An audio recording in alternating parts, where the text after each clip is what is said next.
Oh, what's up, people? It's your boy Young Diamond. You know, just want to do a little throwback. I came across a video and then it just reminded me back in the days. You see this video in the bush. As youngsters growing up, going out with friends, you want to go and catch the grass cutter. Call it rabbits. And it's crazy. Then you just and it's mainly you mainly see them in places where there are series of blocks or bricks, arranged together that has been there for a period of time that was not used. And most cases, these grass cutters or these rabbits, they take nests in that particular region. And in most cases, when we discover an opening with a shovel, the digger, the hoe, the machete, everyone is rushing down there, we have to get this thing. And then we see, the strong, they keep digging, everyone is digging, staying at alert, looking for the second exit hole. And in most cases, a smoke will be placed, at the entrance in a way to, push it out. And then eventually when it comes out, everyone is rushing to, make a kill and then claim the trophy. And in most cases, it doesn't turn out the way we want or the way it should. Sometimes you get unlucky, just like this video, whereby you see a snake residing in this hole that the rabbits or the grass cutter is supposed to be staying. And so many cases, individuals have gotten bitten by snakes because of this process. And after the digging, to an extent, someone will have to, put his hands into the hole, probably if the rabbit was there, or to drag it out. In most cases, you just bring it out with your hands and you hit it on the floor, and then it goes off. So many people have placed their hands into that hole. Boom, snake bite. And not everyone has been lucky to survive snake bites in this regard. And it's something for fun, growing up, where you see any hole, you just, it's a rabbit hole. And when the hole is a little bit bigger, this one is big, we just have to get it out, Sometimes a snake might have eaten, the rabbit, and then relaxing, and then you go there to disturb, a serpent that was relaxing after his kill. So growing up, it was something that was common. I don't know now if you still find youngsters who are so enthusiastic about, the way we lived our life back then, because it's crazy. You just want to go into the bush. I do get scared. Most times I don't go, because I don't want to be bitten by a snake. So in most cases, when they discover certain holes and the area is a little bit bushy, I'm always reluctant to go.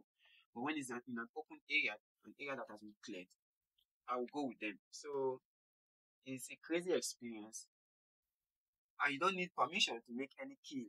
That is one juicy thing about it. You don't need to go to the council to get a license to be a hunter or a killer. Let me not use a killer, sorry. A hunter and all of that. You don't need any of those. Get the opening, you get it done. Or you set a trap and then you get it. But in this climate where we live, as of now, you don't even when you see it on the air, you don't dare. You don't dare, don't even try it, So that is the difference between where we came from and where we live now. You don't dare, even if peradventure you are driving and you mistakenly hit something, you could be lucky to just go away with it. But in most cases, you don't have to go, you have to wait.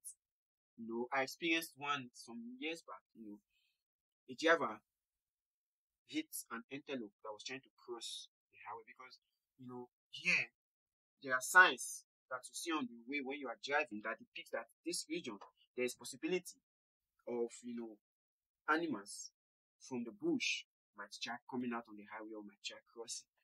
So you have to be at alert and know how you drive. That way you don't get involved in an accident that will be fatal.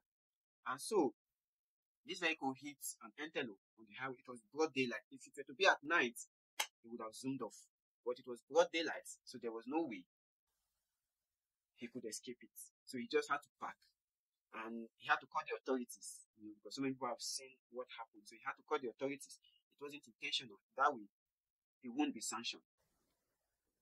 And there are most cases where we'll be driving on the road and you discover that the vehicle has, hit a porcupine and is almost lifeless on the way. And in most cases, just an African man. Sometimes we jump out of the car and then we help them to finish the job and resume off because we're not the one that did it, so we can't be held accountable for it. So yeah, you need a license to become a hunter, and there's a way it functions. So you can't on your own volition just decide, oh, this area is filled with bush or wild animals. Let me go and hunt, or let me set a trap to catch. You don't do that. You can't do that without a license. But in Africa, in Nigeria, whoa, you just when you see it, it's yours. If you can get it, it's yours. But it doesn't function that way, right here. You have to get a license to make the kill. Or if a vehicle has done the kill and decides to zoom off, then you are free to whisk it off and do the normal African style. You drive, do your bush meat the way we do it and all of that. So it's a crazy experience. Although the way it works in Nigeria doesn't work down here like that. The same. You need your license to carry out this kind of activity and all of that. You just need a license. So it's crazy.